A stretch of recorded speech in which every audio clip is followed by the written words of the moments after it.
Are you aware of the new legislation that mandates kill switches in all cars starting in 2026? Yeah, it was snuck inside a recently passed $1.2 trillion infrastructure bill and is a proposal to have a lockout device to be installed in all new cars.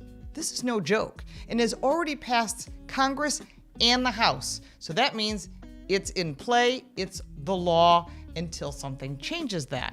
A quote from Law Enforcement Today commented that the infrastructure bill includes drunk driving kill switch in all cars, and some worry that government will abuse it.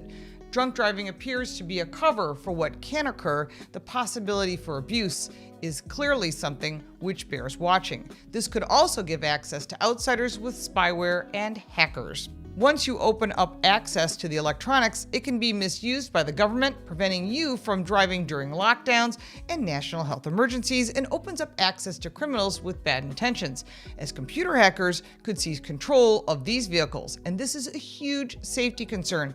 And finally, elected officials are realizing this is a more serious issue than they thought when they passed the bill.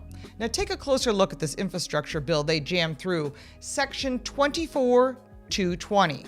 This mandates installation of equipment to listen to in-car noises and conversation, yes, monitor your eyes, and kill switches to automatically turn off your car. It states all new cars in the United States will be required to install this kill switch by 2026. This section was passed allegedly to stop drunk drivers, but the law is very broad, and the concern is that it may lead to the government abuse of privacy, yeah, your privacy, especially as the government wants more and more control over your car. We've seen this in other areas of our lives too, and now it's in your vehicle.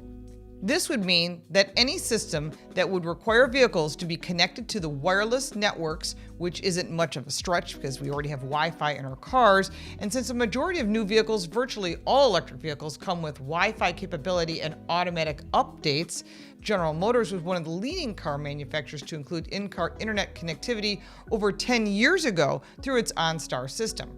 Last November, former U.S. Representative Bob Barr of Georgia warned that such devices are a privacy disaster in the making, while further warning the law is disturbingly short on details. Law Enforcement Today published a piece on kill switches last year, which included this quote: "What we do know is that the safety device must passively monitor the performance of a driver of a motor vehicle to accurately identify whether that driver may be impaired. Everything about this mandatory measure should set off red flags," close quote. Such a law has possible chilling consequences if taken to theoretical extremes. Why do you think the bureaucracy is pushing such a thing as a smart grid? Once again, that would allow the federal government to control what Americans set their thermostat at, how many hours per day you could run an air conditioner, and the distance you can drive as well. No, I'm not wearing a tinfoil hat, and many of these controls are already in place, and we live with them every day, but how many do you actually want? We have covered automotive kill switches in the past, and you can check that out up here. But if you dig deeper, you'll find even more details. Nobody can argue that drunk drivers are an issue with road safety and everyone's safety. However, the latest proposal by the Biden administration raises some serious questions. From a police perspective, having the ability to shut down another driver's car, either operated by a drunk driver or a stolen car, could prove to be advantageous for everyone's safety. The elimination of dangerous police pursuits is a goal that all police officers would embrace in order to reduce the danger to the public as well as to officers themselves. One problem identified is the fact that the proposed kill switches is an open system, or at least one with a back door, meaning that authorized or unauthorized third parties can remotely access the system for data at any time, like insurance companies, or the government, or the car manufacturers. And that, of course, begs the question, who exactly will have access to your car's kill switch? Hackers, police department, Department of Justice, the IRS? Lawyers wonder if a warrant would be required in order to activate your car's system and shut it down.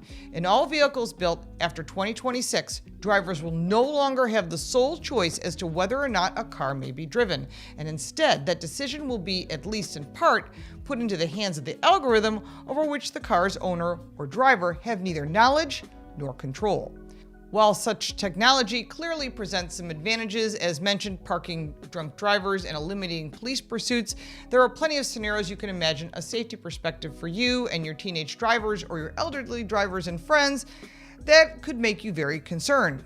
Perhaps the interlock device is noble, but it is much too easy to abuse, and hackers will simply pretty much darn take advantage of it. And this is a bad idea, especially if it decides to make a decision based on the algorithm rather than the factors that are actually in play. This system could be utilized or adjusted down the road to alert law enforcement authorities that someone is speeding over the limit.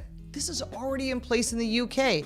I was just there and witnessed it myself. No, I didn't get pulled over, but you could see all the notifications that were coming up on the Waze app that they were basing your average speed, and they just send you a ticket. They take away your driver's license, and there's no way to get it back if you get caught speeding 3 times. They are tracking every move to keep us in line. And it is unknown how much it will cost new car buyers to pay for this additional new technology passed along by the manufacturer, because they're not going to cover it, you're going to pay for it.